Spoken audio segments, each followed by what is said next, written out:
Good evening, everyone. Welcome to our session today on financial literacy for craft-based MSMEs. I'm Rashmi Salian, part of the research team, passionate about impact investing and involved with most things finance at 200 million artisans. I'm joining in from Mumbai and I'm really excited to welcome you all on this Valentine's Day, where we can use this time to build a better relationship with money. I'm joined by Priya Krishnamurthy, the founder and CEO, Prachi Vajpayee, Head of Strategy and Operations, Jayu Yao, Digital and Project Management Lead, Amrita Krishna from our research team, Lakshmi, Shruti, Naren, and other volunteers.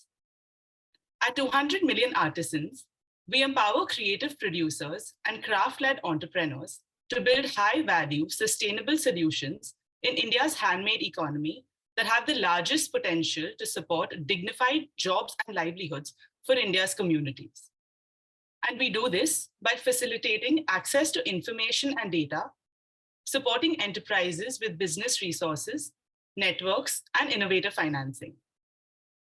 We also do it through collaborative projects and curated conversations just like this one, the first installment of our LetsTalk series aimed at supporting craft-led enterprises. Now, through these conversations, we demystified diverse aspects of personal and business finance for founders, creative communities, and professionals working in the handmade economy. We're really excited and honored to be collaborating with our amazing panel of women today who will help us get comfortable talking about finance. Brand and culture story builder, Amrita Haldipur, will get candid with Smriti Kedia from Sadhana, a women's handicraft enterprise in Udaipur, and the team from LXME, India's first financial platform for women. We would have loved for Priti Gupta to be a part of this conversation, but unfortunately, she has had a family emergency. So we have her co-founder, Ridhi Doongursee, representing her today. Welcome, Ridhi. We're so happy to have you join us. A marketer with journalistic curiosity, Amrita Haldipur works at the intersection of psychology and storytelling to effect scale and social change. Over 18 years, she has enabled a cross-section of global and homegrown businesses to shape disruptive cultural messaging through brand launches and content monetization strategies. Her entrepreneurial pursuits include co-founding Raha, which has co-created new business opportunities for skilled artisans and artisan-led enterprises. A full-time brand consultant partnering with established businesses and think tanks, and a research associate working with the Creative and Cultural Businesses program at IIM Ahmedabad. Amrita deeply cares for women's representation, financial inclusion, and well-being at work. Before I pass it over to Amrita, I would love to invite everyone attending to please share your name and location in the chat. And if you're looking to collaborate with others in the community, please say so and share your email address. Let's come together to build a memorable Valentine's Day. Over to you, Amrita. Thank you so much, Rashmi. Thank you. And welcome, everyone. Lovely evening. I can see some of my friends from the community join the webinar and so many others who are part of the community. Thank you so much. And it's truly a very well-themed and well-timed subject, which I think Priya and the entire team of 200 million artisans has chosen. I think before we really delve deeper into the what and the why and the how of the personal and business finance, I think a couple of my own perspectives I really feel is that, it's so much important for us to really understand the relationship we as women, as craft-led enterprise founders, as creative people, sometimes we get so caught up with what we are creating that we forget in building the relationship with the value of what we are creating. And I think I really feel that if from today's webinar, we can just start feeling comfortable and not, the moment the word money and the finance is spoken about, there's a lot of fear, there's a lot of shame, guilt. Oh, I've not been into numbers. It's not my thing. Sure, we can, no matter whichever backgrounds we may come from, I don't think that's important. We all are here because we love what we do, which is our creativity, which is our craft, again, across board. So in today's webinar, and I would prompt you all, while I have a bunch of questions that I've put together for the speakers, but I would really encourage a lot of interactions from questions from all of you. Let's try and understand the basics of how to really understand personal and business finance in this 1 hour webinar that we have. And hopefully the future webinars that the team is going to organize, you all will have more questions answered there. Without further delay, I think I'll very quickly want to just introduce Priti Rathi Gupta. She's the founder and MD of LXME. So some people did ask us, what is LXME? It's actually Lakshmi. And it's quite beautiful how they've coined this name. Priti is not here joining us at the webinar, but as per the original plan, she was. I'll still introduce her. So Priti's background is India's first neobank in the making exclusively for women. That's what Lakshmi is. And Prithi has led and inspired over 150,000 women towards building their financial acumen and financialization of their savings. I'm happy to say I'm one of them because I'm part of the Lakshmi community. And I was one of the first ones to join that community in 2020 in the middle of the pandemic. An alumni of Harvard Business School, Prithi has held leadership positions as MD of Anand Rathi, one of India's largest financial services conglomerate, and founder of Ishka Films. She's a reputed expert with 2 decades of experience in the BFSI industry and is now focused on bridging the gap between women and wealth. That's Prithi. And of course, we are also joined, we have Ridhi, Kanoria, Doongursee, who is her co-founder and CEO of Lakshmi. A quick introduction about her. She's an alumni of the University of Warwick, UK, with the BSc Honours in Computer Science and Business.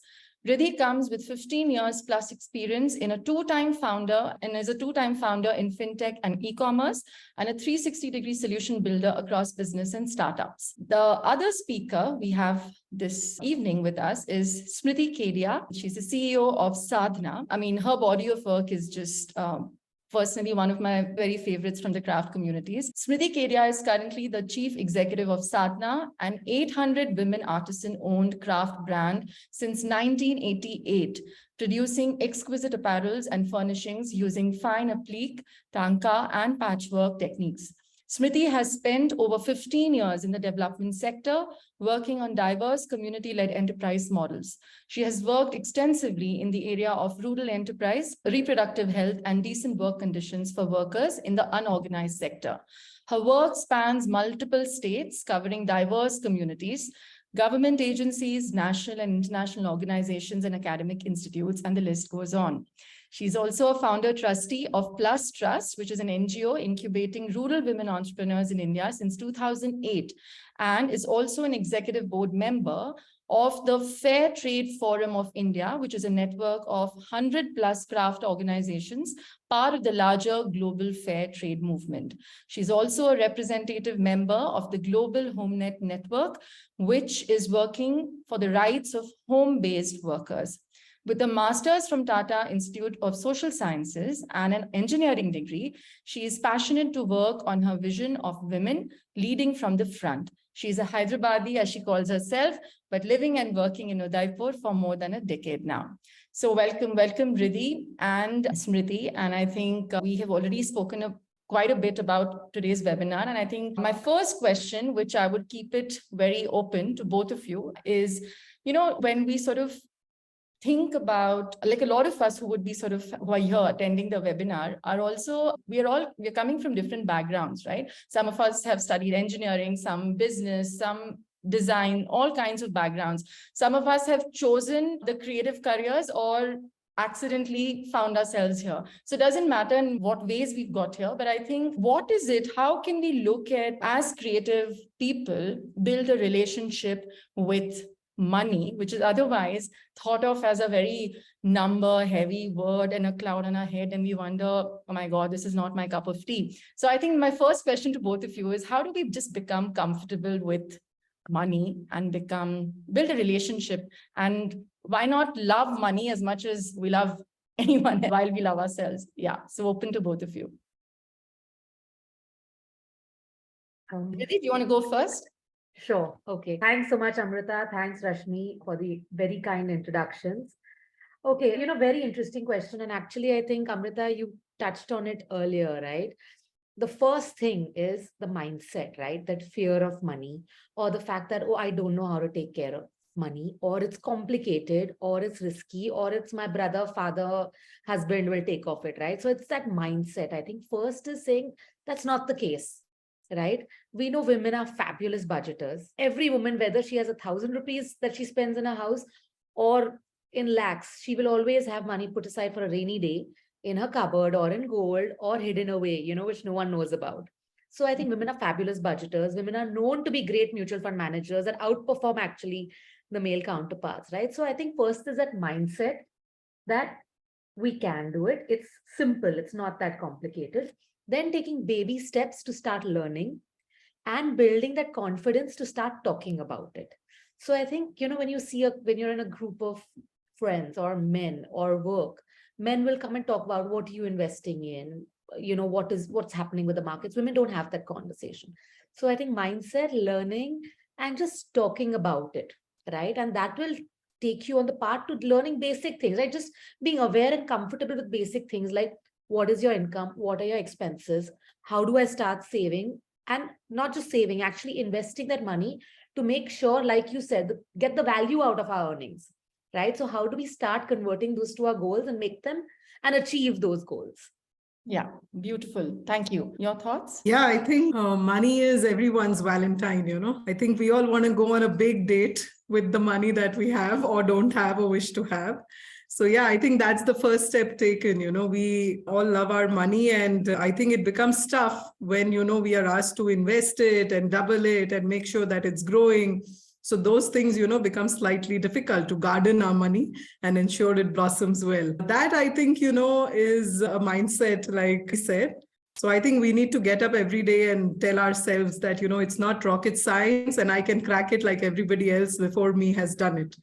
And secondly, I think, rural women where we work, they are champs when it comes to money management. Nobody really needs to tell them how to manage whatever little or more they have. So if it's a woman who's managing her house, she knows how to save money, where to spend it, and then, how to ensure she has a little bit left for, saving it as well. I think the real problem they face is sometimes understanding that, what fertilizer do I need to use for this money to become bigger, or what I don't need to use. So that information, and after many a times they have the information, but, the sheer exercise of implementing a particular thing becomes more challenging. So I think we are all there. And we just need to take a few more steps to do better. Yeah. Very fascinating. I remember from an experience, which I think I shared with one of you, that, once I'd met this one Sarpanch, and she aced accounting. And when I asked her, and she was not really, she'd not completed her studies, but she aced the panchayat office and she was so good at what she did. And when I asked her, where have you learned accounting from? This seems to be your biggest strength with which you're managing and teaching everyone in the office to do accounting. She said, मुझे घर पे जब grocery आता था, I used to manage my kitchen supplies. I used to just take a scale and a pen and a small notebook and manage my accounts. And that's what I've taken to work. So I think it reminds me of those kind of, examples. And I think one question which comes to my mind, and again, because you all work with women and these cohorts of women are such large in numbers, right? So I think Lakshmi as a brand would be, I'm guessing, addressing a lot to urban women. And Sadhana, of course, is an 800 women artisan group, from the rural communities. So do you think there is a difference in the way the approach to financing is in urban pockets and rural pockets of India? Ridhi, do you want to take that first? Sure. Thanks, Amrita.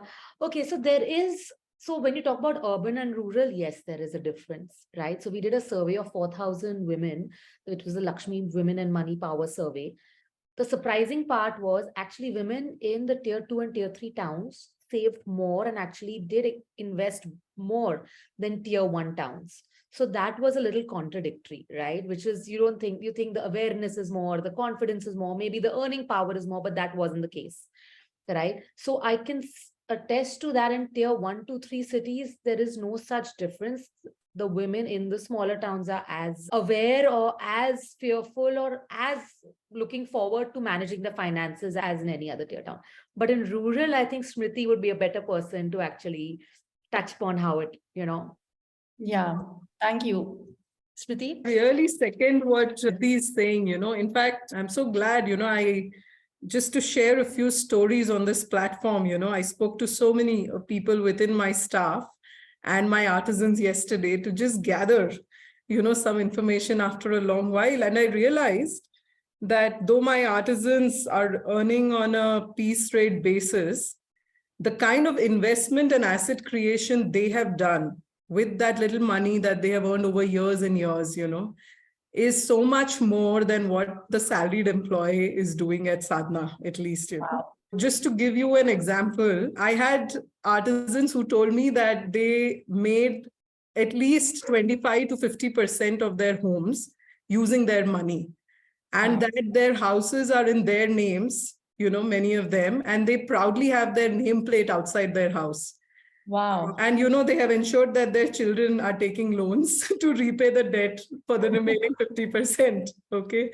And then many of them said that their husbands had refused sponsoring the education of their children because the money was too high. So they would actually save up for 2 months and pay for their sons or daughters' education, and many of them have got their children do their BTech, professional degrees. And these are all women who come from absolutely rural areas where they themselves never had a chance to go to school. There were others who invested their money in a samiti. Samiti concept or SHG concept is very popular. And they were so clear on the kind of returns they were getting. So they talk in numbers, they are like, we give 1%, we give 1% interest per month on the loan that we take from the samiti. But if I'm not taking a loan, I also get 1% interest because I've put in the principal and somebody else is taking that loan. So I thought that, they are very smart, and I've actually organized a session where they can come and educate the staff on how they actually manage to save and build the house. I would love to attend that as well. I think we can all learn from them. There's a lot to learn. Yeah, I think those stories say a lot about the difference between urban and rural and how the amount of money never really contributes to the investment. It is really planning and the need that make people invest. No, thank you so much. I think there's so much to learn from them. And I think this actually brings me to the next question, which is, when typically we think about, let's start with personal financing, Ridhi, we normally think about, and this is my own journey, when I used to be in a corporate life, no matter what my paycheck was, I knew there was something coming every month. And I only wish I was this inclined and this interested and this passionate about financial literacy back then. And for me, it was more about, okay, my father is encouraging me to save, so let me do it. But I think only when, and I'm an accidental entrepreneur, but at the end of the day, I realized that the power of savings is something that I had to learn on my own, right? So what I'm trying to come to is that, and in the journey, I have met a lot of, as much as this is about not just women, there are men also, but a lot of us, there are like situations, circumstances, not everyone has that kind of regularity, in the income, or a lot of, like, let's say artisans who want to save may not come from a lot of, privileged backgrounds. So irrespective of that, I think when it comes to savings, there's a fear, like, how will I save? I'm only making this much. Right? I think, how do you train people in Lakshmi or women in Lakshmi to look at that situation? So no matter how much you may be making, how do you sort of start? Because otherwise it's just an intellectual conversation. So I'll just start with Amrita. Firstly, the golden rule of budgeting is 50, 30, 20, right? So basically 20% of whatever you earn should be saved. Right. And they say first you should save and then you should spend rather than the other way around. Right. So that's one. Now, easier said than done, rightly, like you said, there's a lot of expenses. I think, and Smriti said, right, the artisans in rural India, it doesn't matter what, it could be 100 rupees, but they manage to budget and plan their finances so well that they manage to take out those savings. Right. Now, what we've done is actually at Lakshmi, and that's one of our very popular IPs, right? Where we actually have a savings challenge. So every day we've gamified it, where every day we put out like a certain number and we say you have in 1 year, you save 60,000. It could be towards a vacation you want to do or something you want to buy or whatever, an investment in the financial markets you want to make. And we make fun things like we'll create like a new number every day, which you can put into your savings account. So golden rule of budgeting, 20%, gamify it by these things. The third actually thing is women are fabulous savers. So again, in the survey, 90% of women said they do land up saving. But I think what was also key is that just saving is not enough, right? You're working really hard, you're earning your money, you're saving, but you're not growing it. Inflation is happening at 7-8%. Unless you invest in inflation beating instruments and diversify it, you're actually your money is losing value over time. So I think along with saving, it's very critical to invest it. And again, not with speculation, really diversified, risk assessed, risk aware investments. Priti, can I just ask you, because this may also be watched by a lot of people who may not understand the word diversify in terms of investment. So could you kind of simplify it for everyone to get a sense? Yes, sure. So basically, you have thousands of stocks, right? So what capital markets have been wealth creators, right? But they've so far only people with a lot of disposable income have possibly had access to it, right? Or people who have gone, heard a tip, speculated, lost money in the stock market, right? Ki, are, ye company kharido, bahut paisa milega, lost money, heard a bad story, decided I'm never investing in the stock markets, right? That's because they invested in one stock. Now, mutual funds, right, are basically, again, there are a few thousand mutual funds, but mutual funds are already diversified. They have shares of various companies. So there's a certain amount of diversification there. Also, further in that, you don't just invest in one mutual fund, you can diversify it across industries, sectors. So that is basically not putting all your eggs in one basket, right? So diversifying, making sure you don't go with just a tip, that either go with like a financial planner or with a regulated product, and not just because of something that's in trending right now. Yeah. So I think so no matter how much one is making, I think the idea is to diversify it so that it grows. One is it is spread across in a well thoughtful way and it grows. That's what you're saying. And I think for a lot of, like, now we are seeing there's there's recession in the air, a lot of layoffs are happening for a lot of people, budgets are getting cut. So a lot of creative professionals are also maybe getting affected because of the work, etc. So in such times when there are external circumstances and we are making what we are making, how do you plan budgeting in such scenarios? Like, what is that bare minimum you have to do no matter what, so that times like these are taken care of? Yeah. So Amrita, basically 3 critical goals that we tell everyone, right? And not irrespective of time, is 3 things you should plan for. Is one is an emergency fund. It could be an health emergency, it could be a recession, it could be a layoff, it could be just a downtime, right? So one is the emergency fund. The second is a retirement plan. And the third, if you have a child, is a child education plan, right? Like Smriti said, we're taking loans. So these are the 3 critical funds we say you should plan from the start, right? Mm-hmm. Like an emergency fund, you should have 6 to 8 months of money put aside for a rainy day. Mm-hmm. So I think planning that when your times are good, or when you even start, even straight out of college, or even if you're getting pocket money, just inculcating that to begin with, whatever you're earning, 100 rupees. Like today we have like a mutual fund starting 100 rupees SIP, which is really not difficult, right? You can take out 100 rupees a month just to start small as you get comfortable. So I think starting that, and then you have an emergency fund, right? So in a tough time, actually, that's one of the critical funds you should have planned for, right? And then let's say you do go through a layover or a layoff. A, you have that fund that hopefully supports you. B, of course, you can take a break. So you can put a hold to a SIP. Let's say, for example, also you're an entrepreneur, right? There are certain good months, certain not so good months. On the months where you do have an earning, then you invest in a lump sum instead of a SIP. So really now, and these start, like I said, from 100 rupees SIP, so it's not very difficult to start or unaffordable to start. Right. So this is interesting because you're saying that even as entrepreneurs, a lot of people have like good months, not so good months. And normally when you take an SIP, what is an SIP? I was about to ask you that, if you can. Oh, sorry. Yes, structured investment plan. So basically it's a structured investment plan, but basically it's where you have an auto mandate to invest a certain amount of money in a given set of shares or mutual funds every month. So you can choose where you want to invest it and the amount you want to invest. So how does that work typically? Is that you talk to a financial planner and let the person know that every month there is this X amount from my bank that is going to go towards an SIP. That's how it would typically work?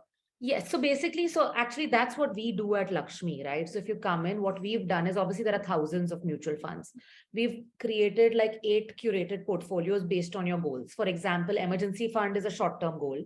Child education or retirement is a long-term plan. You can, based on your goal, choose which plan you want to go into. And on our app, we have money buddies, right? So, and we all have a different way we prefer learning. So we have live sessions, we have money buddies, we have a customer support like a WhatsApp, we have a Q&A session, we have learning modules on the app. So you can learn and ask your questions. There's an entirely automated process also on the app to start investing, right, in your portfolio, depending on your goal and timeline. Got And it. then you invest a value based on your comfort. Got it. If suppose anyone is not able to use Lakshmi, I mean, as an app, and if one starts SIP, I mean, this is, I'm asking on behalf of a lot of people, again, the audience, they start an SIP with, let's say, whatever that they have, which is a fixed amount every month. Is it fine if they pause? Yes. If they are, I mean, is that allowed when you start an SIP? Because that's the Absolutely. most recommended way of personal financial savings, right? Investment from that perspective. Yes, absolutely. You can stop at any time.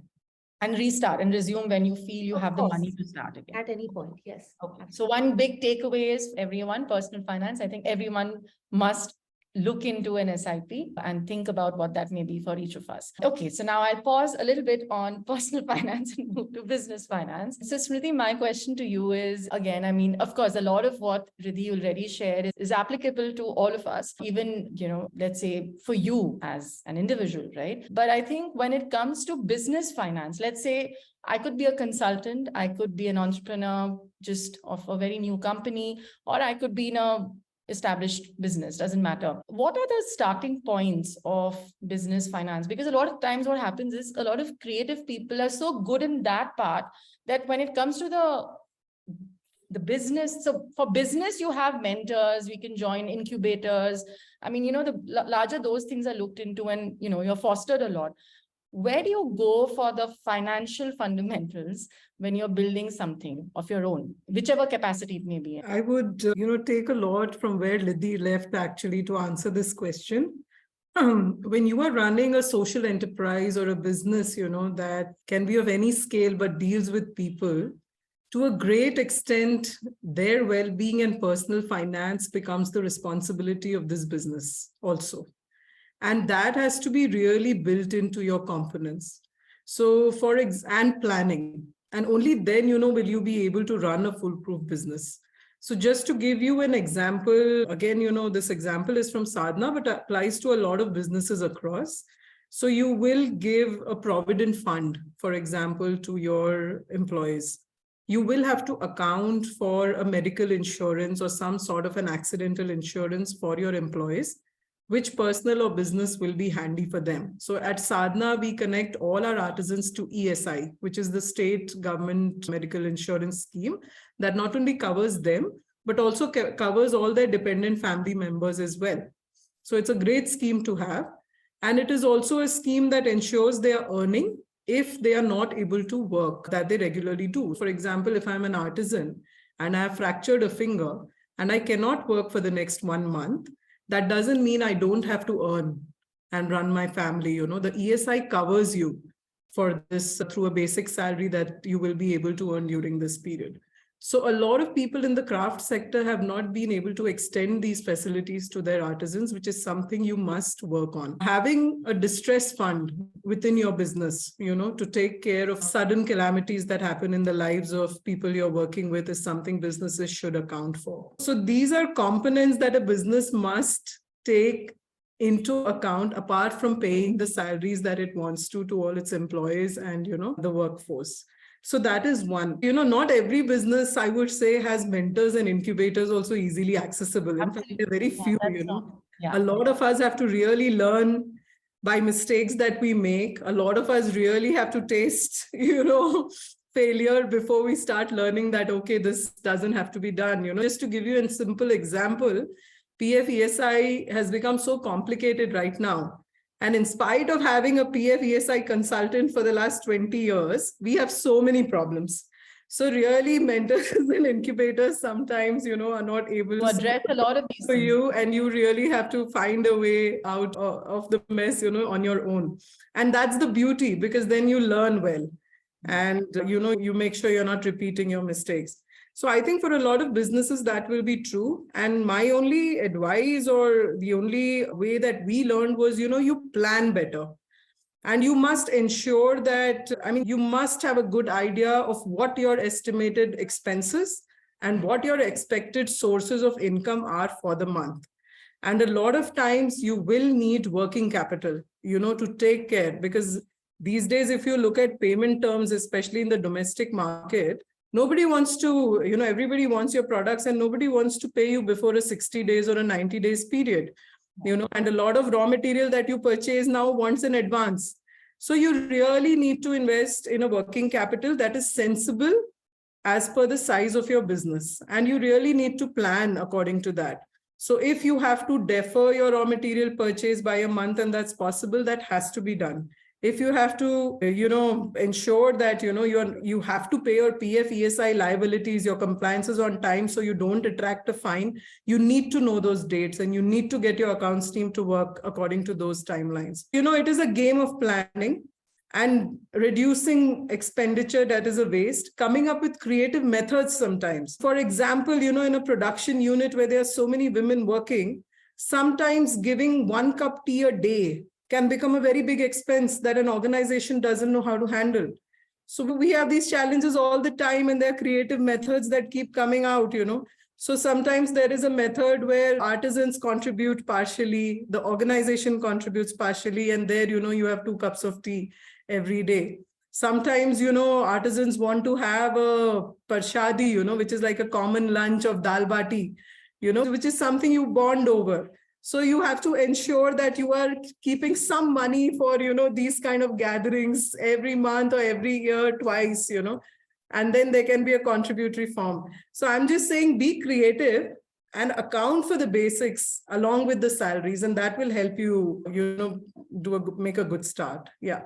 Thank you. Thank you. I think, Smriti, one question as a lead up to this is a lot of, we're all like the communities, a lot of full of bootstrap enterprises, right? Or consultants, right? We're not taking external funding from anyone. So in such a scenario, when you have limited budgets and given the kind of support system you spoke about, if I, like how I asked Ridhi, like what's that one thing you will start with? So she said emergency fund and SIP, like let's say, what would you say with the limited resources anyone would have in their business? What is the bare minimum they should start with, and who should they go for? Or where will you find them? Like if someone needs to ask that question. Yeah, so, you need to know the resources that are accessible to your business. For example, in the craft sector, there are resources available from the government and from some private parties in the form of soft loans or in the form of, grants. So you must keep your resource channels open and ensure that you're able to divert these resources which are available to your business. And it need not be just your money that is going in. You can diversify your investment, diversify your income plans. So that will be like one. Understand your business and understand where the resources can flow in from.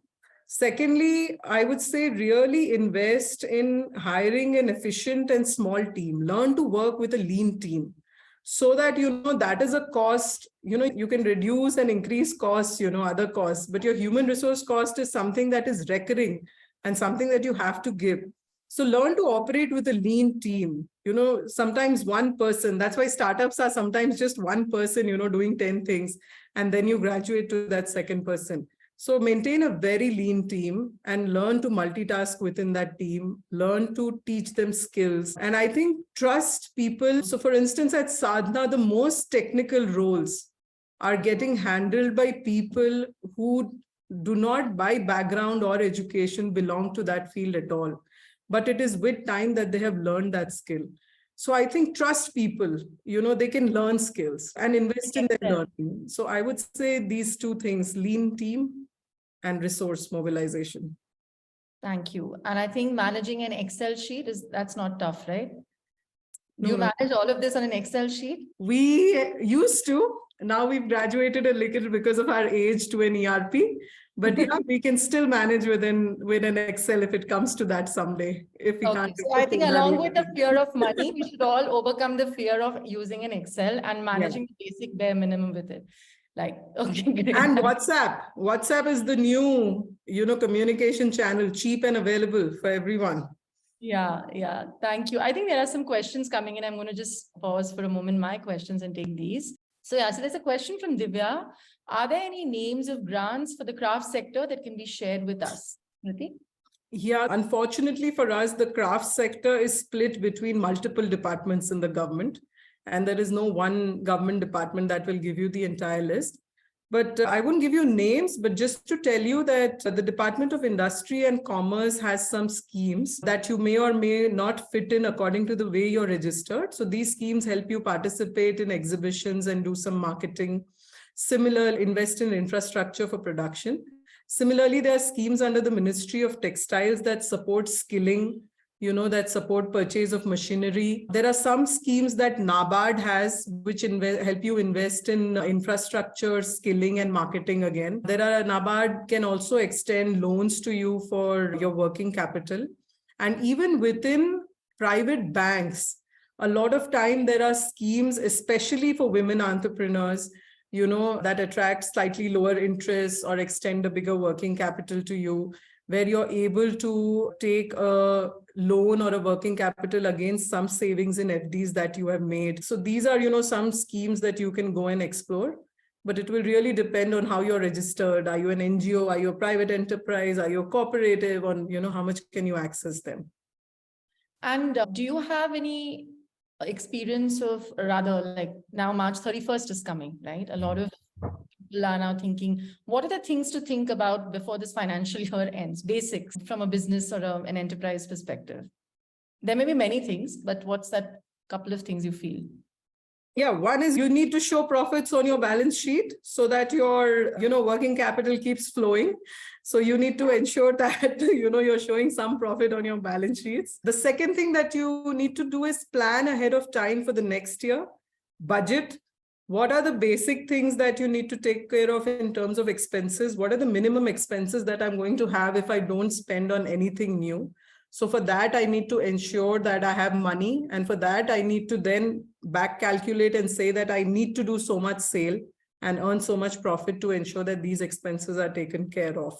So those will be the first, immediate things that you need to plan now, start planning now, so that, you are accounting for some of them in your current balance sheet and, for later and showing a profit that you want to. Yeah. Thank you. Thank you so much, Priti. Ridhi, I have a question for you. It's from the audience. Prachi's got a question. Prachi Bajpai. She's asking, does Lakshmi have any schemes supporting women entrepreneurs in the craft sector? You're in mute, Ridhi. Yeah, sorry. Thanks, Prachi. Thanks, Amrita. With regards to schemes, so currently what we are is we're an app where women it's a safe space for women to come start talking about money, ask questions, get support, learn, and invest in portfolios.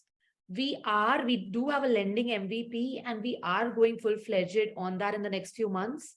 Also, in the next 6 months, we are also launching a Neobank, and actually that's a conversation I'm going to have with Smriti as well, where we are looking to have women-focused products and schemes that support, different cohorts of women. So give us a couple of months and we should be coming back with those offerings. Sure. Yeah. Thank you, Ridhi. Thanks. Thank you. There's another question which has come from Priyanka. She's asking, are there any free resources for accounting, bookkeeping for small companies? This is for both of you, Smriti and Ridhi. Any free resources for accounting or bookkeeping for small companies?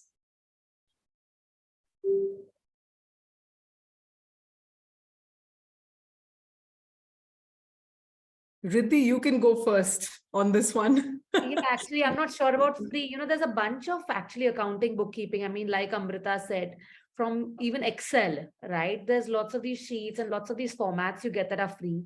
I'm not sure if QuickBooks is free. So if you know for sure. Zoho, I know of Zoho, which is something which is used a lot, and they have a lot. I mean, they have a premium and a paid plan, but I think they have free resources also. Like I personally have been using and been advised to use Zoho a lot by a lot of people. But Smriti, anything else that you feel is handy? We have come across Zoho as well, but apart from that, free resources, no, we've not come across them. And we are also apprehensive about using a lot of them because a lot of them want to access your data. It is a way of getting data. So we are a little more conscious, probably because of the size of organization we are. But if you're a starter and that's not a big concern, you can explore those options. But otherwise, there are many cost-effective platforms that are available. So you have annual subscription of Tally and all, which is, like very affordable now for small to medium sized businesses. And what we have learned with experience is that, it is good to invest in a good software and build skills of using it over time. That's an investment you must make and train your team on. So that's like an important investment, and you shouldn't only look at it from, a cheap and savings point of view. But it is a long-term investment that will be helpful when you start growing as an organization. Yeah, that will also be something I want to voice out. Thank you. Thank you. In fact, Neeta Shah is contributing with some answers for that. There's Zoho, QuickBooks, Khata Books, which she's suggesting are free resources. Another question here is from Sneha. Thanks, Sneha. She's asking, I wanted to ask, what financial planning advice can you offer those looking to set up their own enterprise? What should we be wary of? That's a very nice question. Do you want to take that Sorry, first? I couldn't hear the question. You'll have to repeat it for me. The question is, this is by Sneha Ulal. She's asking, I wanted to ask, what financial planning advice can you offer those looking to set up their own enterprise? What should we be wary of? Right. That's a very difficult question because there's no one answer to it. It's so different for so many different people. But I would say, like your personal financing, like Ridhi was talking about this emergency fund, I think you must plan for a little ahead, maybe a 2-month or 3-month period, and you must invest in what little you have. And then, you must work against orders initially. A lot of people get into the cycle, for example, of producing stock, believing it will sell, but, sometimes it doesn't. So really taking calculated risk, experiment. Don't be in a hurry to just do production because you like a particular product, Make sure that you produce in small quantities, test it, get a market feel. Go to places that are doing similar businesses and see how they are running, focus on peer learning. And then, take calculated risk and make the required number of quantities, invest in raw material accordingly. And don't hesitate in asking help. Sometimes when you're very small and you are not able to meet the minimum order quantity, for example, you can come up with creative ways of tying up with a bigger organization or tying up with another startup to meet those MOQs, if it is fabric, for example, or if it is some sort of another raw material that you're looking at. I would say those are the kind of partnerships and collaborations also you must explore because they are very critical to your business when you're starting. So yeah, that will be something. And then, I used to work with adolescent girls, and used to do this simple finance tool for them, where it was so simple, but so useful that any of us can use it, So you just need to make sure that you have a chart and you see your income here in numbers and you see the exit here. And you make sure there's some balance in between, we would draw a little adolescent girl in between and then make sure, how much is left with her. So at the end of the month, if you are landing at 0, that's fine. But if you're landing at a negative, you need to check back on where, the problem is. And you must diversify your income. So as a startup, founder, I have a startup, I'm putting money into it. There's some sources. But if there is the scope of me doing some other consultancy work somewhere and getting that money, diversify your sources of income. That can also come handy. And the third and final advice would be don't undermine your own pay and salary. A lot of times we think that, it's okay, it's my business, I'll give my free time, I won't take my salary, I will not build my personal assets. But no, you're harming your business by doing that, Always account for your time, always account for yourself and build your personal assets. That's important. And account for that money in your business. Then you are creating a foolproof plan. Amazing guidelines. Thank you so much, Priti. Ridhi, do you want to add something to it? There's also a question for you, Ridhi, that what are the approximate rate of interest applicable on short-term and long-term business loans from Lakshmi? Okay, thanks, Amrita. On the loans, it is honestly very individual. And our actual full product rollout happens hopefully next month. So I think you'll need to actually put in your details, and it varies a lot, right? But we basically do personal loans. Business loans are very different, right? So if you're doing it, like if you're doing business, supply chain finance, or if you're doing bill discounting, that's very different. And actually, on that note, OCEN, right? Open Credit Enablement Network. I don't know if you all have, it's something which it's a part of this whole Aadhaar account aggregator, this whole move by certain brilliant tech people and the Indian government, and it's trying to open up credit for everyone, right? So do study. I think Smriti, maybe you will have some insight on that, but that's a great credit enablement network for small businesses, and it's What's looking that name again? OCEN. OCEN. Okay. Yeah, OCEN is a short form. You can look it up. It's like an open credit enablement network. Okay. For businesses, to actually get access to credit where it was traditionally not available. Yeah, and I think Smriti covered all the points. So one thing I would say, right, is also just frugality. I think just when you're starting, till you've got your product market fit, till you've got your products at work, I think just every rupee saved is a rupee earned. So just be as frugal, plan for, if you think you're going to plan your runway, your financial runway for longer than you really think. Have a couple of months of extra runway is the only addition. Yeah. So now, since again, for me, do you see any, Rithi, this is for you. Do you see any lifestyle changes in entrepreneurs versus those who are who are professionals and doing their financial planning? Because, when you're an entrepreneur, you're going, you're trying to build things with very limited resources. So like you said, every rupee saved, very critical, versus those, do you see any difference in the personal financial habits of entrepreneurs and working professionals? Okay. So I think both, when it comes to women, actually save, right? Like women are fabulous savers.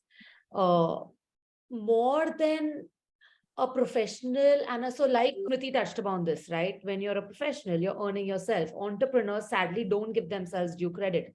They're probably putting in as much or more time, but they don't. They keep investing in money and in the business, right? And actually, business to a certain extent can also be a big black hole. And this I'm just talking about from my personal experience, right? You can keep putting in money, but you have to take out that salary. You have to take out that money, because only then can you take care of your own personal goals, right? Like it's so critical. Women, sadly, but it's a known statistic, outlive men. They have larger career breaks. The more inconsistent incomes could be like a maternity break. 98% of women in our survey said we'd have no retirement plan. That is seriously dangerous, right? So I think very important that even if you're running a business, while it's very tempting, just keep investing in the business. You have to at some point take care of these certain critical goals, which you tend to not do. Your business becomes your baby, it becomes more important than your own financial security. So I think that's very important. Secondly, like she also said, if you're a professional, either you have company insurance or you're part of ESIC, right, where you get government insurance. When you're an entrepreneur, very often we don't have insurance. Even after COVID, more than 65% women said they had no insurance, not even health, right? So I think they forget that insurance is actually a very important part of it. So that is also, key. And the last but not the least is also, again, investment, right? You're investing in your business, but it's one thing, right? You don't want all your eggs in one basket. So as you're a professional, or you start saving and investing in other assets or other, diversifying, you need to even do that. Don't put all your savings into your business. Have other avenues, Opened up.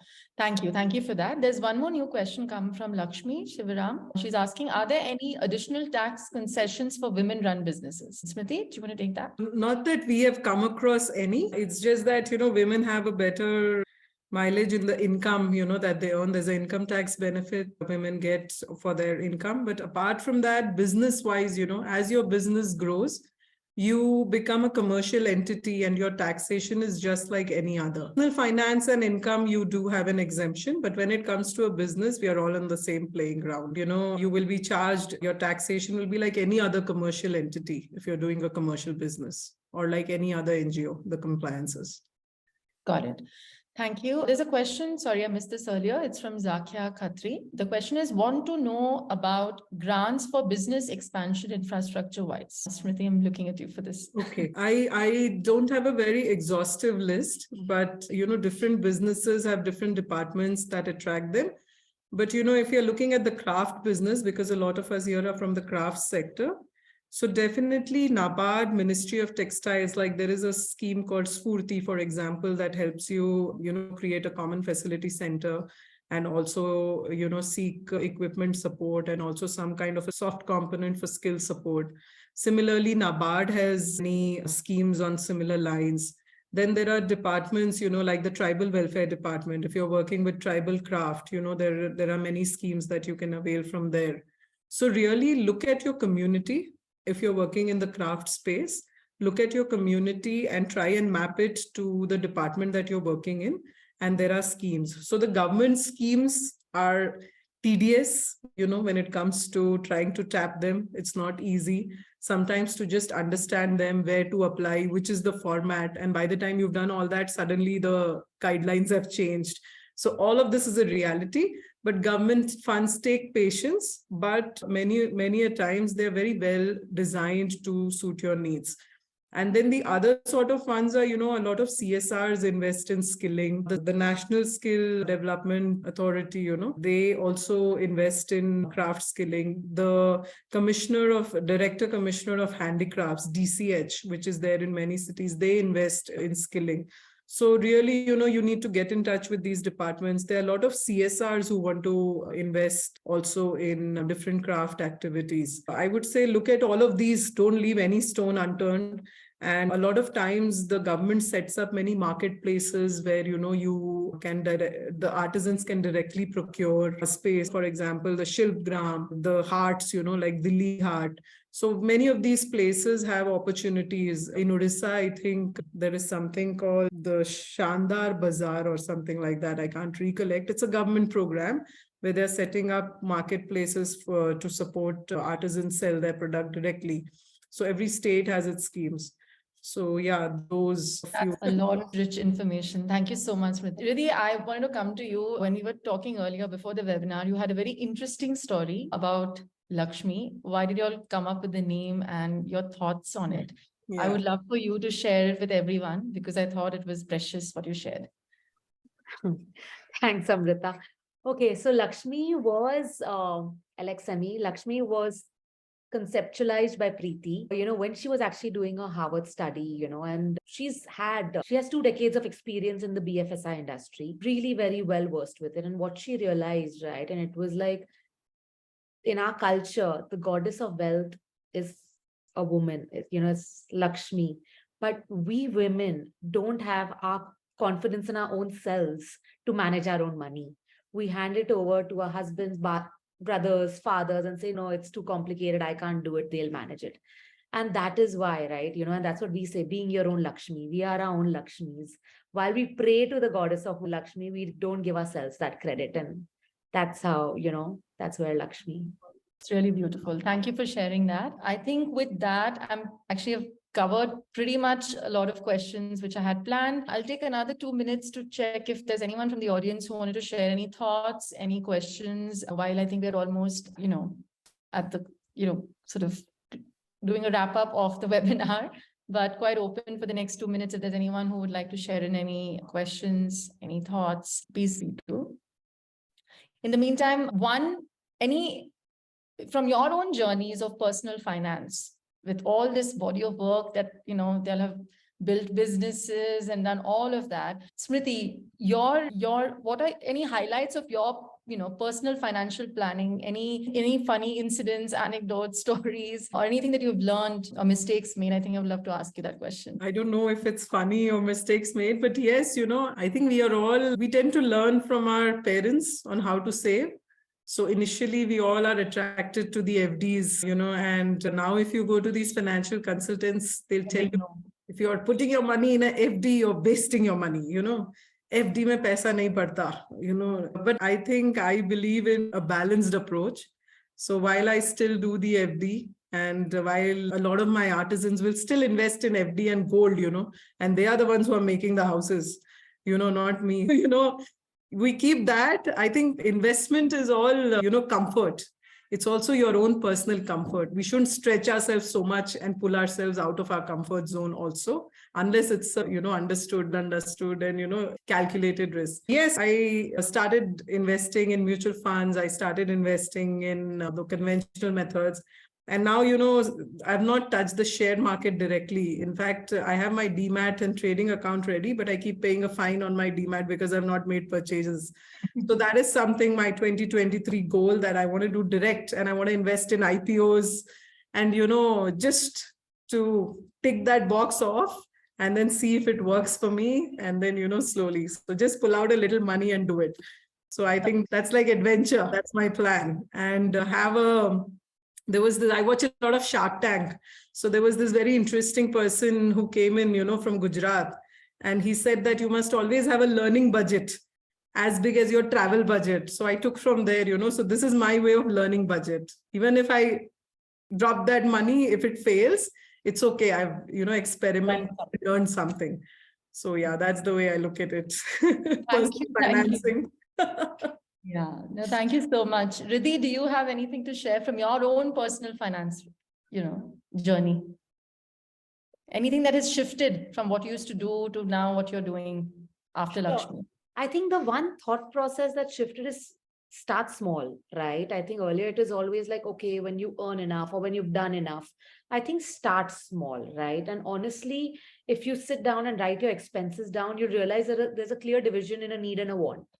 So have your needs, that's needed. You need your food, you need your clothes, you need your education, right? Beyond that, start saving, right? In your comfort zone, obviously, like, Smriti said, whether it is an FD, then grow your comfort over time with whatever you do, but start small. I think that's what I've realized, that you can, and even risk, right? Women, what we say is women are not risk averse, they're risk aware.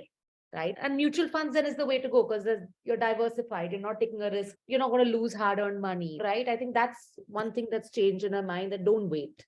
Whatever's the amount, just start. Perfect. I think on that note, I think for 1 hour, we've done a lot of learning and sharing, and I'm sure there'll be a lot more questions that may come from the audience. In fact, Sneha is saying that Smriti, she's loved the learning budget suggestion. And when you actually said it, I realized I've also been doing it, but without actually knowing that I've been doing it. So thank you for reminding me. I don't feel so bad now. But yeah, thank you. I think thank you to everyone. Thank you to both the speakers. We missed Prithi, but thank you, Ridhi, for this last minute. It's been so enriching listening to you, and Smriti, of course. And I think their coordinates are there on all the 200 posts, a million artisan posts. So I think if anyone wants to reach out to them, please feel free to. And thank you so much to Priya and the Rashmi and the entire team. I think it's phenomenal what you all are doing, and we must get comfortable talking about money, finances, and here's why we have a community. Lakshmi has shown an example of a community which only talks about money, and I think even the artisan and the craft community can really get comfortable sharing this. So thank you so much. I enjoyed it as well. So looking forward to the next sessions. Thank you so much, Amrita, Smriti, and Ridhi. This was such an insightful discussion. To everyone at 200 Million Artisans, because we've been working together to put this, and most importantly, the audience, right, for asking such interesting questions also and making it so interactive. So we'd love to continue curating such sessions for you all. So please follow us on social media, our LinkedIn and Instagram pages, to stay tuned for more sessions like this. Thank you once again, everybody. Thank you. Thank you all. Have a lovely Valentine, Galentine, all kinds of evening, whatever that is planned for everyone. Bye. See you. Bye. Thank you. Bye. Thank you. See you. Bye.